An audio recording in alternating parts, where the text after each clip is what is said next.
No, you know what? I think this plane crashed. No.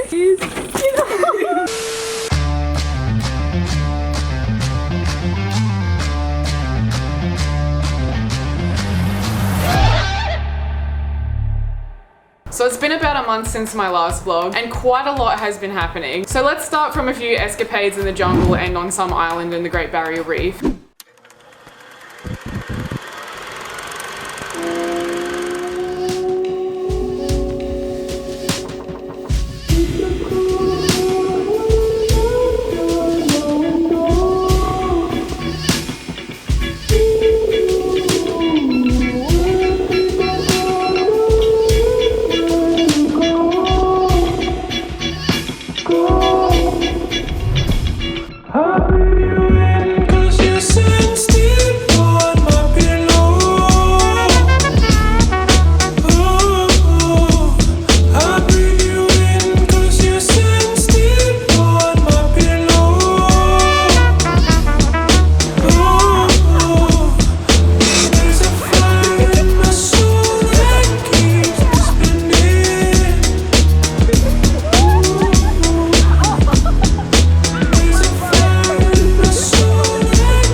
So my ankle just copped every single rock.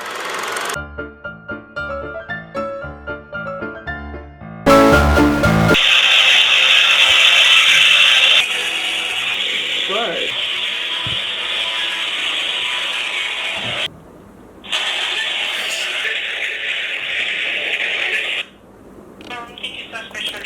Not a problem. You know what? That wasn't what I wanted to hear first thing in the morning.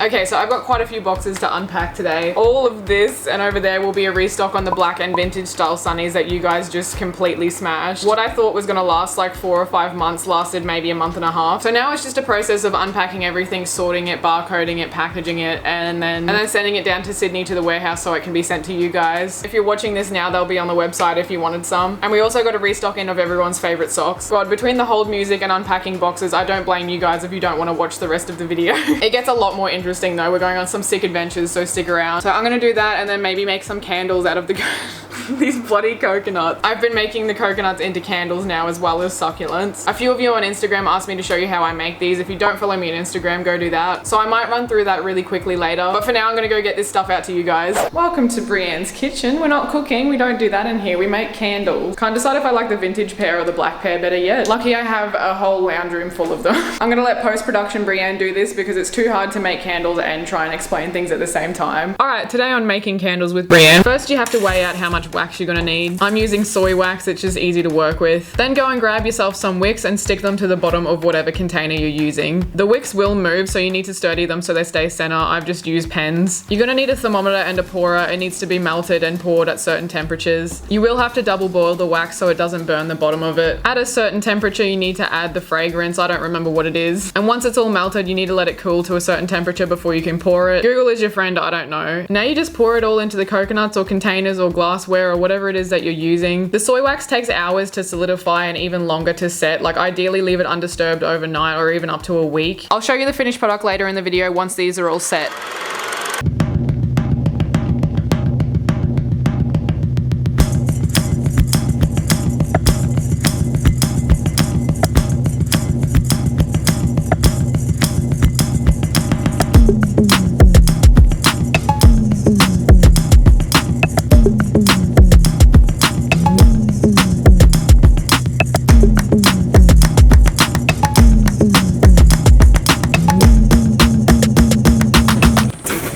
You know what? I think this plane crashed. No. Jesus Christ. Wow. Do you want to come in? It's so dicey. I know. Lucky with your shoes on. There she is.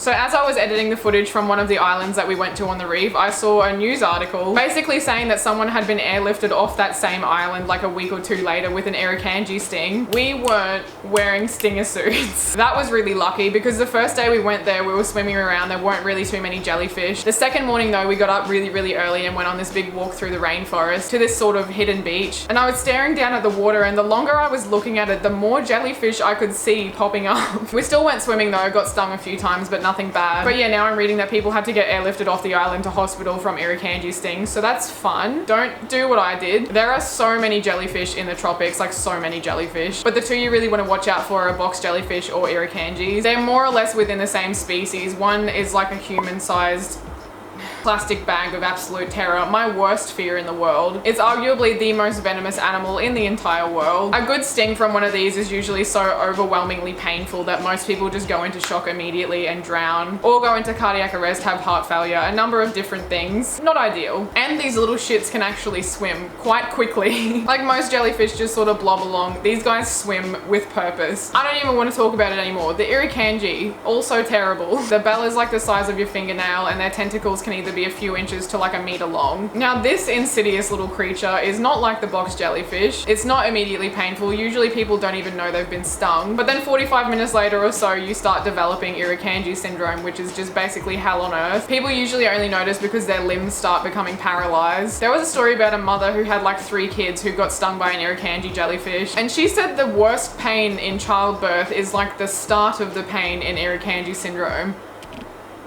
Not something I'd like to sign up for, but that's what I nearly did.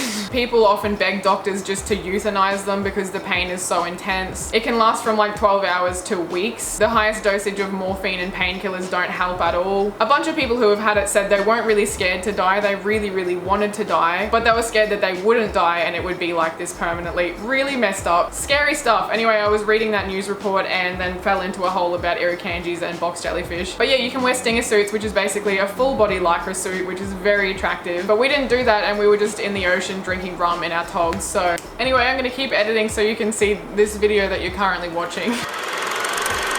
So this is what we're working with here. This one turned out great. I'm pretty stoked with it. Got a smaller one here, slightly bigger one again. There's a bunch more at home. It's a pretty interesting process. I'm still not sure what to do with all the candles and succulent planters that I now have. I've been sneakily leaving these around the house just to try and make use of them, but I did for some reason order 5 kilos of wax, so I'm gonna need to make a few more. Turns out candle making is not my favorite hobby ever, but they do smell absolutely amazing and no one can take that from me. I hope that you've enjoyed my shenanigans from the past month or so. We did also make a trip to the outer reef recently, so that'll be in the next vlog. The next vlog's already packed. We've done so much stuff. If you enjoy this style of video, let me know in the comments below and I'll do my best to make more. As usual, thanks so much for your support, whether you follow me on my social media, support my clothing brand, even just follow it. Any and all of your support is appreciated. I'm always stoked to be able to go on these adventures and document it and show you. And when you enjoy it, it just warms my cold, dead heart. I just realized I'm at a beach with no service, so TikTok is already loaded. The TikTok shout out goes to Blake McGree. Instagram shout out goes to Mackenzie Jurek, and I can't load YouTube, but it goes to this person. I'm probably gonna go for a little swimmy swim, and I'll see you guys in a few days with a new video.